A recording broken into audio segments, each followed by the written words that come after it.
स्वाहा तत्सवितुर्वरेण्यं भर्गो देवस्य धीमहि धियो यो नः प्रचोदयात्। ॐ त्वं हीनः पिता वसु त्वं माता शतक्रतुः बभूविथ आधाते स्तोममीमहे।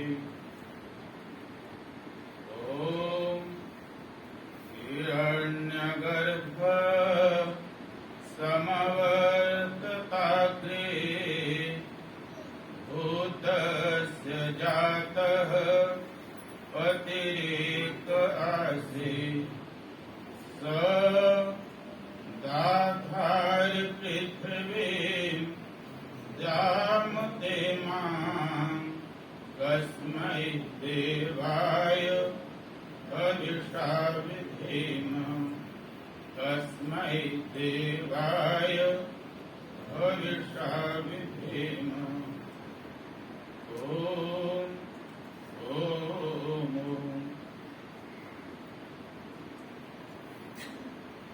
सभा में उपस्थित इस समाज के मंत्री वे बाहर चले गए हैं, आदरणीय श्री प्रकाश चंद्र शर्मा जी और वंदनीय मातृशक्ति सभी धर्म प्रेमी सज्जनों, प्यारे बच्चों,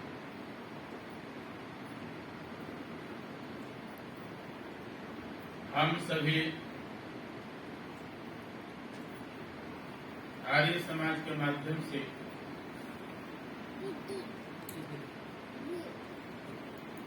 रविवारीय सत्संग और समय समय पर होने वाले आयोजनों के माध्यम से स्वयं को सुसंस्कारित और सुशिक्षित करते रहते हैं। परिणामतः हमारे ऊपर जो संस्कारों का असर है वह वैदिक संस्कारों का महर्षि दयानंद द्वारा जो प्रतिपादित सिद्धांत है उन सिद्धांतों के इर्द गिर्द हम सभी चलने का प्रयास करते हैं और इसी सिद्धांत को अपने जीवन में ढालते हुए अपने जीवन को भला करना चाहते हैं। अभी बहुत सुंदर भजन का भी हम सभी श्रवण कर रहे थे और भजन के माध्यम से भी हमें यह इस बात के लिए प्रेरित किया जा रहा था, उसी मनुष्य का जीवन जीना सार्थक है जो दूसरों के लिए जीता है, दूसरों के भलाई में अपने जीवन को लगाता है। तो संस्कृत के कवि ने इस संदर्भ में यूं बात कही, श्रेष्ठ जना परहिताय सुखम त्यजन्ति।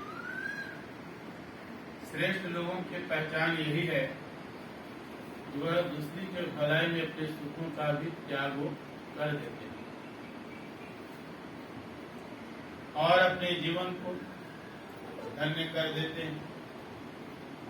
सत्संग आदि के माध्यम से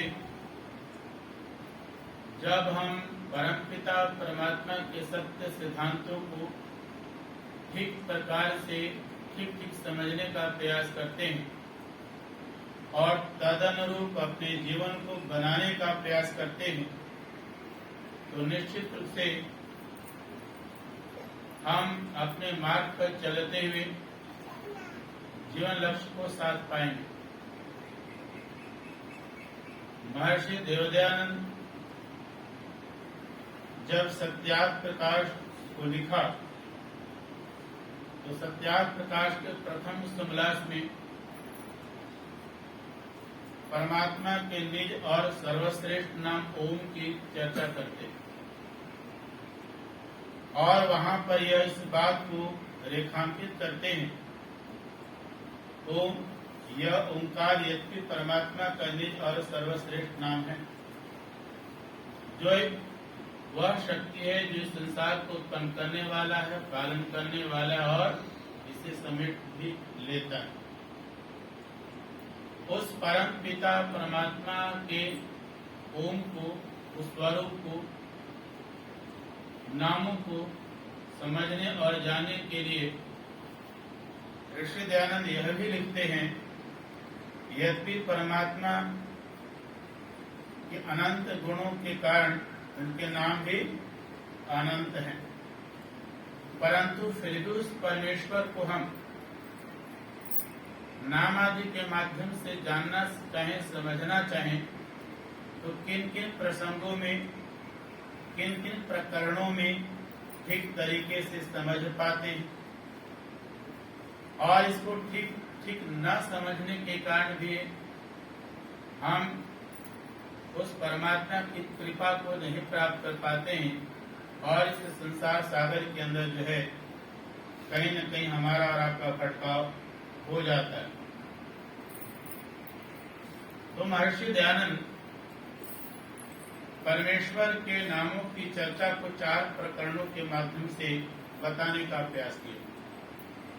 जो पहला प्रकरण लिया है उसमें तो यही लिखा है, ओम, यह परमात्मा का निज और सर्वश्रेष्ठ नाम है, पहला प्रकरण। इस ओम के बारे में कविता के माध्यम से भी बात की जाती है यही अनादिनाथ निर्विकल्प निर्विवाद, भूल तेन पूज्य पाद वेतराग योगी। यानी वह जो ओम है वह अनादिनाथ है। अनादि का मतलब क्या है? जिसकी कोई उत्पत्ति न हुई, और जिसका कोई उत्पत्ति न हो उसका मृत्यु भी नहीं है यही अनादिनाथ। निर्विकल्प लिखा है। निर्विकल्प का मतलब उस ओम के अलावा, उस ओम रूपी अनादि आदि शक्ति के अलावा कोई और दूसरा विकल्प नहीं है। उसके जगह को हम राम कह देवें, कृष्ण कह देवें, और नित्य प्रति जो भगवान बनते जा रहे हैं, अलग अलग बाबा बनते जा रहे हैं, चमत्कार दिखाते जा रहे हैं, का वो निर्विकल्प है, उसका कोई दूसरा ऑप्शन है ही नहीं। और आगे फिर क्या कहते हैं? निर्विवाद, वह विवाद रहित है, उसका कोई झगड़े भी नहीं। कहा उस अनादि तत्व को, उस आदि शक्ति को पूज्यपाद वेतराग और योगी कभी नहीं भूलते। संसार के जो पूजा के योग्य हैं, वैरागी लोग और योगी लोग उस परमात्मा को कभी नहीं भूलते हैं। तो पहला प्रकरण में कहा गया कि परमात्मा का निज और सर्वश्रेष्ठ नाम क्या है? ओम। दूसरा प्रकरण में कहा उस ईश्वर को जानना चाहते हैं, नामों को जानना और समझना चाहते हैं, तो संबंधवाची भी नाम है। संबंधवाची, उस संबंधवाची में माता भी है, पिता भी है, बंधु भी है, गुरु भी है। दुनियावी जितने भी प्रकार के हमारे और आपके जिन जिन लोगों के साथ व्यवहार होता है, और उस व्यवहार करने के क्रम में हमारा जिन लोगों के माध्यम से मार्गदर्शन होता है, हमारी सुरक्षा होती है, उसका भी नाम दिया गया है। पर यहाँ पर लौकिक किसी माता पिता, किसी गुरु, किसी भाई बंधुओं का नाम नहीं है। उसी परमात्मा के नाम में कहा गया है कि संबंधवाचक नाम भी है, सनु बंधु जनिता सविधाता। वह परमात्मा हमारा बंधु भी है, वही हमारा पिता भी है, वही हमारा उत्पन्न करने वाला है। यह सब जो संबंधवाचक नाम दिए गए हैं वह लौकिक लोगों के नहीं है। इसलिए हम इस बात से भी न भ्रमित हो जाएं कि किसी भी ऐसे महान व्यक्ति को देख करके, चमत्कारी व्यक्ति को देख करके उसे ही अपना सब कुछ मान लेवे, उसको ही सब कुछ समर्पित कर देवे, और यह मान लेवे कि उनकी बड़ी कृपा हमारे ऊपर हो गई। तो कहा संबंधवाचक भी नाम है उसके। आगे क्या कहा है? उसके कर्मवाचक नाम भी है। कर्मवाचक नाम क्या है? जैसे यम, शिव आदि। कर्मवाचक यहाँ के संदर्भ में है। यम का मतलब क्या है? जो सब प्रकार के प्राणियों के कर्मों को देखते हुए उसके जो फल को निर्धारित करता है, उसका नाम यम भी है। वह सबका भला करने वाला है, इसलिए उसका नाम शिव भी है। तो कर्मवाचक भी उसके नाम है, पर है वही ओम, दूसरा कोई और शक्ति नहीं है। और उसके गुणवाचक नाम है। गुणवाचक के नाम है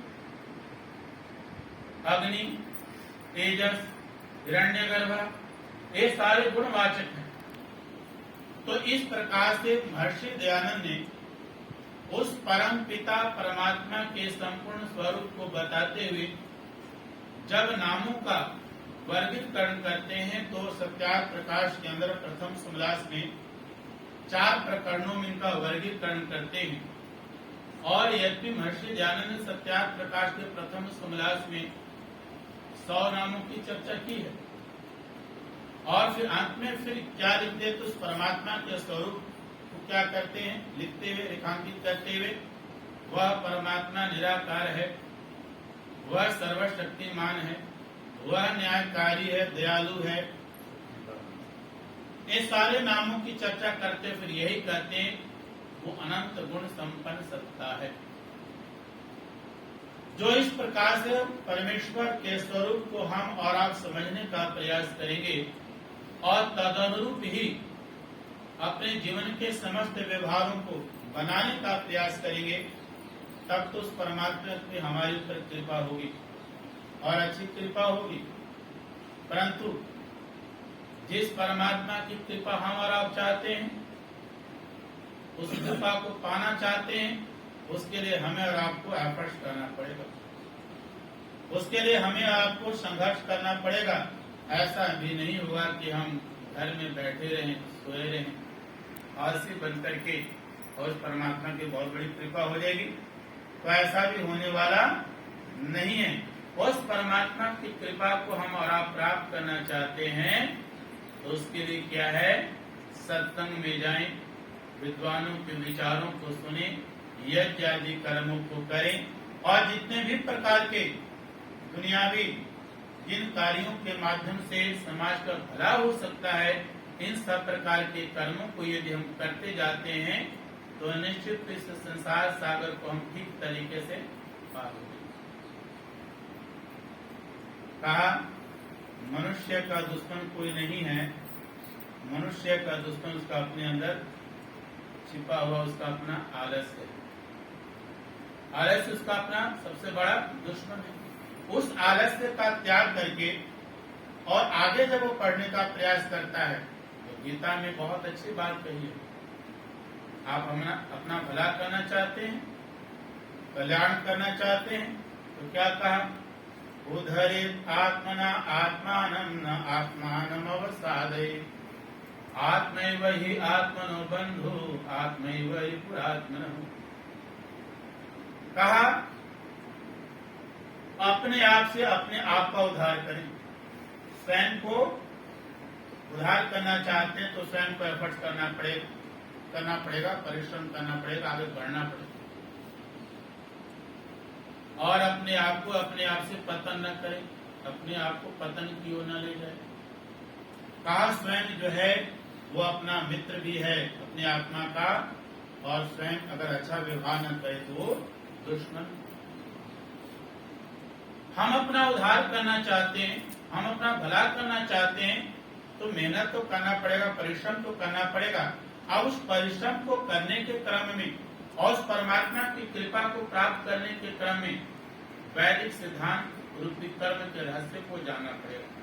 जब वैदिक सिद्धांत के कर्म रूपी रहस्य को ठीक तरीके से नहीं समझ पाते हैं और फिर यह चाहते हैं जल्दी में हमें फल मिल जाए, अभी क्या अभी हमें फल मिल जाए, तो वो भी मिलने वाला नहीं। गीता के अंदर कर्म को कहा ये 3 प्रकार के कर्म। कर्म का मुख्य उद्देश्य क्या है, कि जिस कर्म के माध्यम से करते हुए हमें मुक्ति को मिल जाए। और कर्म करने का साधन क्या बताया गया, किसकी साधनों के माध्यम से हम कर्म करते हैं, तो कर्म के साधन बताया गया शरीर है, वाणी है, मन है।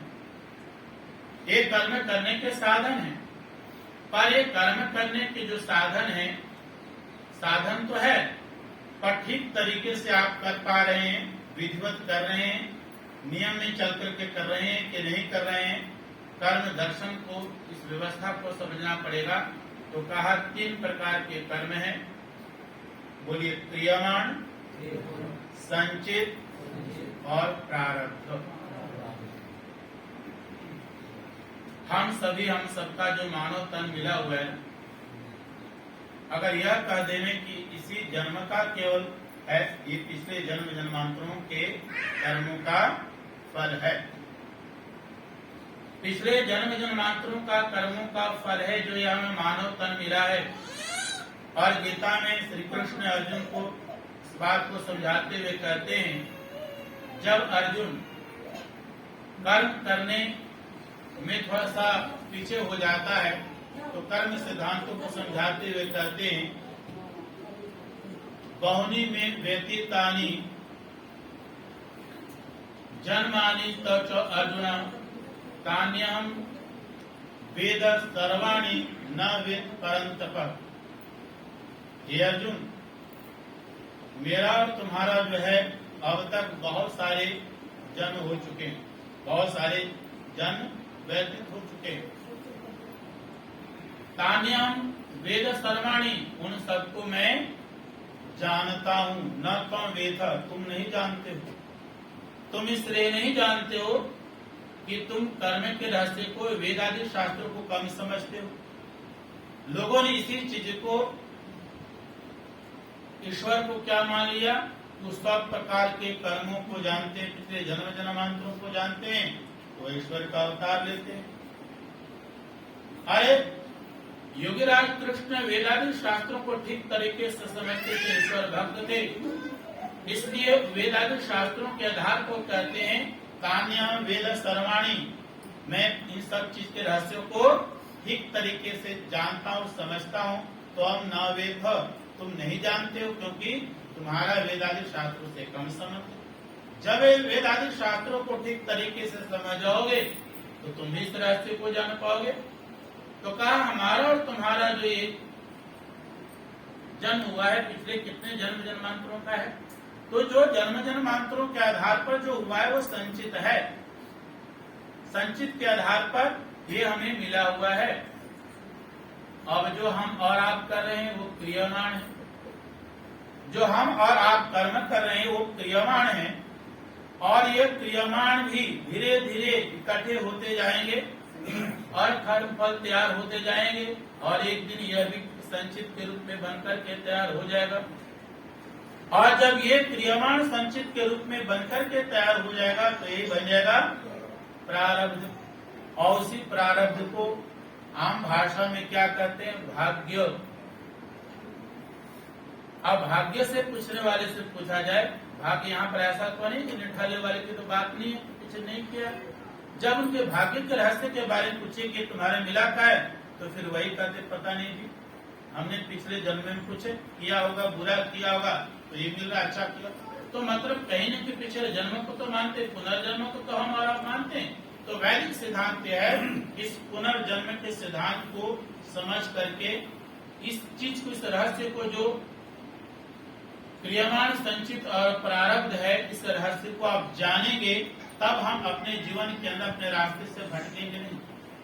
और जब अपने हम रास्ते से भटकेंगे नहीं, ठीक रास्ते पर चलने का प्रयास करेंगे, तो वेद की भाषा में बताना चाहता हूँ कि जिस बात के लिए हमारा और आपका इस संसार में आना हुआ है, उसकी प्राप्ति करने में पूर्ण रूप से हम सक्षम हो जाते हैं। कहते हैं ना, हमारे ऊपर कृपा बन जाए ईश्वर की। ईश्वर की कैसी कृपा होगी, तो कहा 3 प्रकार की कृपाएं हैं। 3 प्रकार की कृपाएं, एक आत्मा की कृपा है, एक गुरु की कृपा है, और एक ईश्वर की कृपा। इन तीनों प्रकार की कृपा को प्राप्त करने के लिए वेद के अंदर ऋग्वेद में मंत्र आता है। उस वेद मंत्र की प्रस्तुति के साथ बात को आगे बढ़ाता हूं। ओम शोनसेमो हि अहवदगृहीतः त्रिष्वादित्यं पदेषु बद्धः अवैनं राजा वरुणः ससृज्यात् विद्वान् अदब्धो विमुक्तो पाषाण शूनसेको।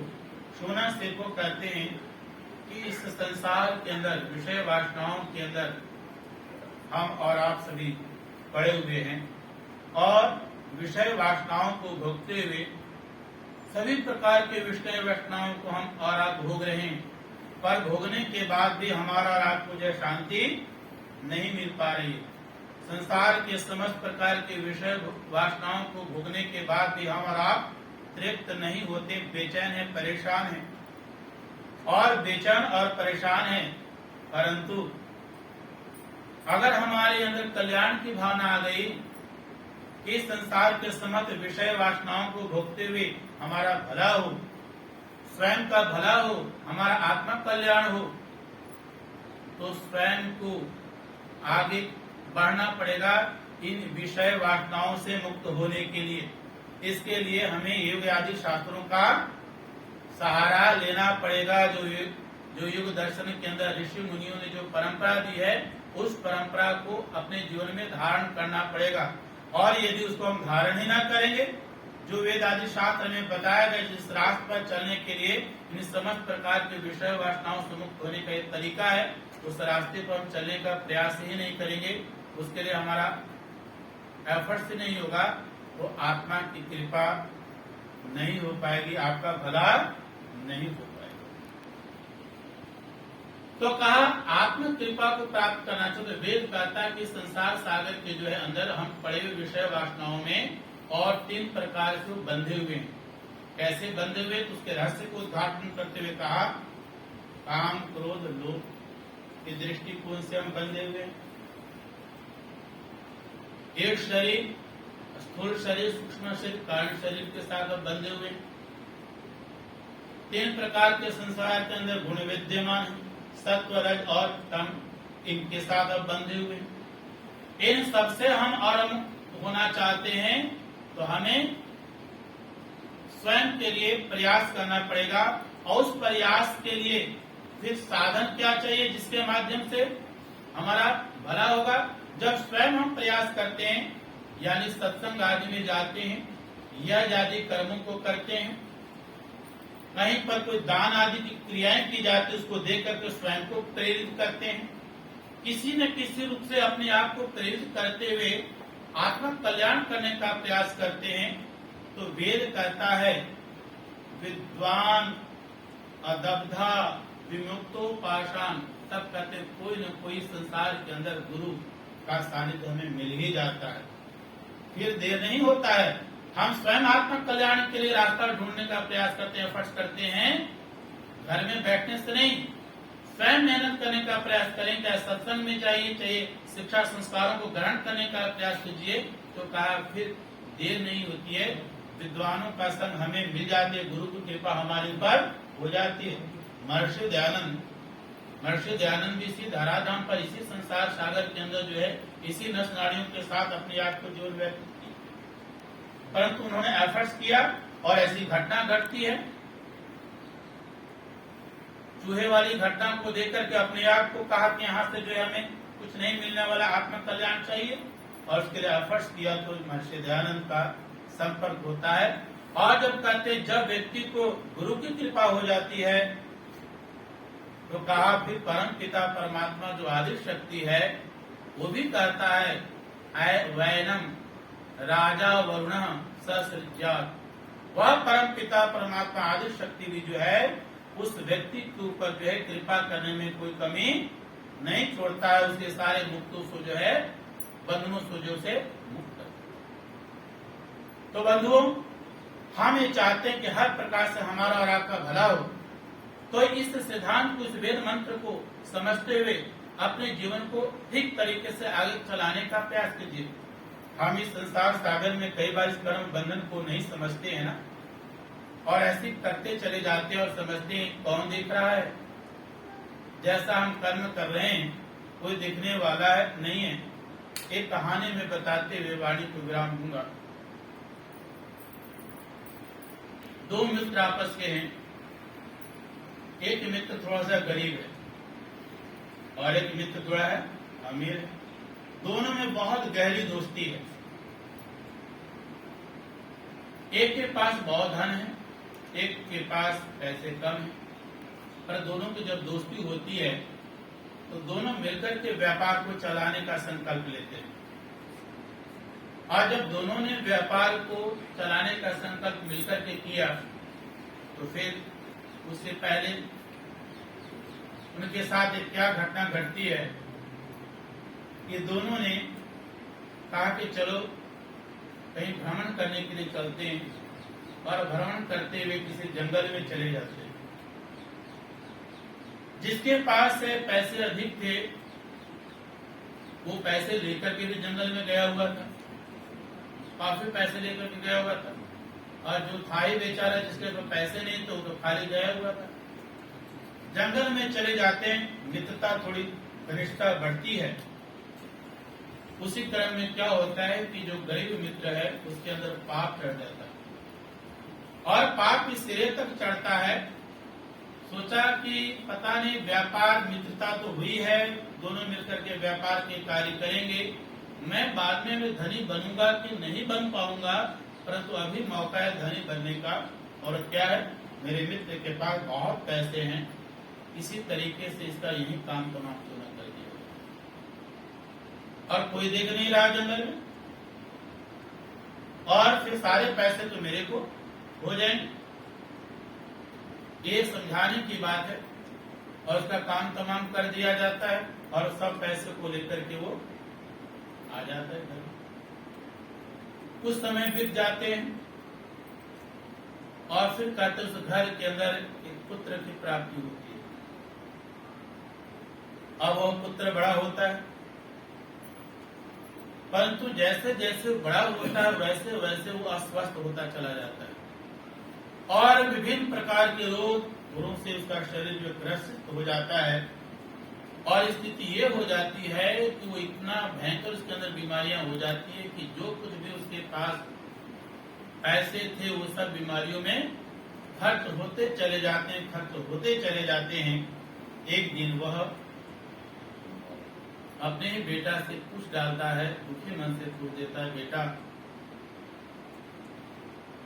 मैंने ऐसा क्या किया, जो कुछ भी मैंने कमाया धमाया वो सब तेरे ऊपर लगा दिया, सब कुछ खत्म हो गया। ऐसा कौन सा हमने पिछले जन्म में कर्म किया था।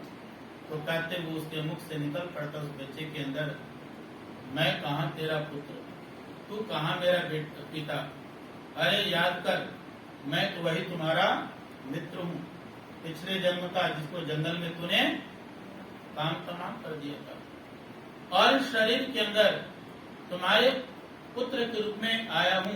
वो सारे पिछले पाप कर्मों का लेखा जोखा लेने के इस जन्म में तुम्हारे साथ मेरा संबंध बना है। मैं तुम्हारा कोई पुत्र नहीं हूँ, तुम मेरा कोई पिता।